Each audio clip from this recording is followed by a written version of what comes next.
Mr. Angus for 6 minutes. Thank you, Mr. Chair. Thank you, Mr. Blair. Thank you, Madame Lucky, for coming. Thank you, Minister Lametti. Ferris Antoun, the CEO of MindGeek, lives in Montreal. In fact, he's building his dream home there, apparently quite the mansion, in a neighborhood called Mafiaville. Now, I've been in Montreal a lot, but I don't know where Mafiaville is.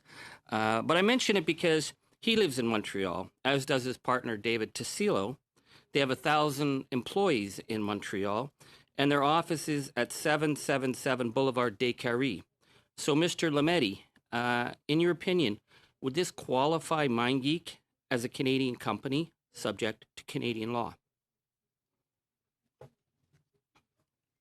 Again, I'm not going to comment on the actual details. There have been differing opinions. As Minister Blair and I have pointed out, it can depend on where servers are located. Okay, sorry, I'm going to interrupt you there. Servers. I'm reading the Mandatory Reporting Act, and it doesn't mention the word servers. It mentions the word service.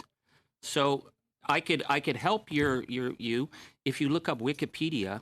The first line in Wikipedia, Mr. Lametti, is that MindGeek is a private Canadian company. So you don't know that it's a private Canadian company. You don't know. Mr. Angus, as I have said, we have, my role in all of this is to ensure that there is adequate criminal code protections and that they are in place. I have outlined in my opening remarks, Mr. Angus, as I know you were listening carefully, that there are challenges with respect to companies that operate I get across that. the internet. I'm referring to this. We refer all of these. There are legal opinions that have been given, but okay. I understand that. I only have a few minutes, Mr. Lametti. I'm referring to this briefing note to the Commissioner from December 10th, 2020. To the RCMP Commissioner. Now, it was done in response to the New York Times article.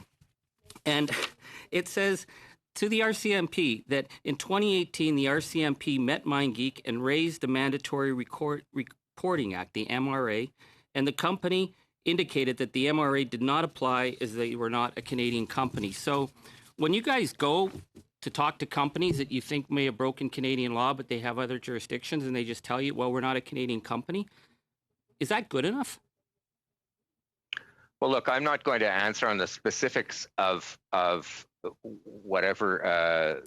But you are aware of the Mandatory Reporting Act, right? You have read the Mandatory Reporting Act? I am very aware of the Mandatory Reporting Act, and a company may also be required to report in another country, such as the United States, which then may be required to report back to Canadian I know, law that's enforcement interesting authority. Because it doesn't say that under the Mandatory Reporting Act. Those are questions on application. Mr. Lametti, it says under the Mandatory Reporting Act that if an allegation of child pornography is made, the service provider has to make available to appropriate Canadian law enforcement agency. But you're saying they could interpret that to maybe apply to someone else because they've never made a single mention. They've never reported anything to Canadian authorities. I mention that because Rose Kalemba... I think it matters of application, Mr. Angus.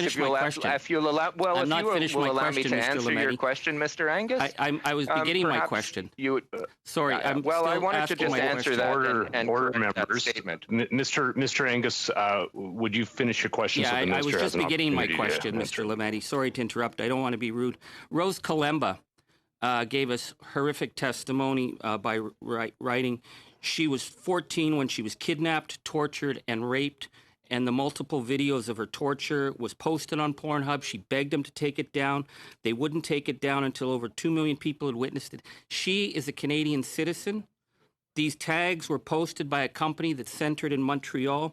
So given your reading of the Mandatory Reporting Act, would it may have saved Rose Kalemba and other victims that we've talked to if there had been a single instance where Pornhub or MindGeek had actually reported the Mandatory Reporting Act, as we have in Canadian law, to Canadian authorities?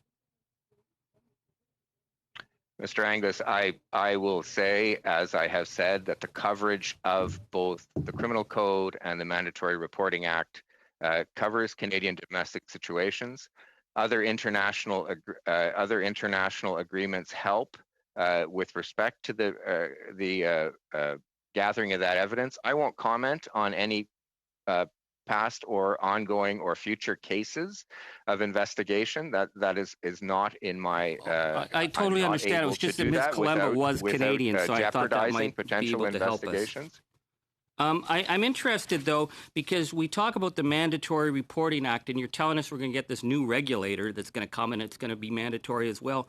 But this RCMP briefing note says that the RCMP strives to maintain partnerships with private companies, Pornhub, MindGeek, as these are effective and support the company's voluntary compliance and adherence to its own terms of use. So I've read the laws on child pornography, on the Mandatory Reporting Act. I'm just really surprised that the RCMP and you seem to have this position that you would prefer voluntary compliance with the law when we haven't had a single case of them actually reporting anything. So how does this voluntary compliance work with our partners with MindGeek if they never report anything?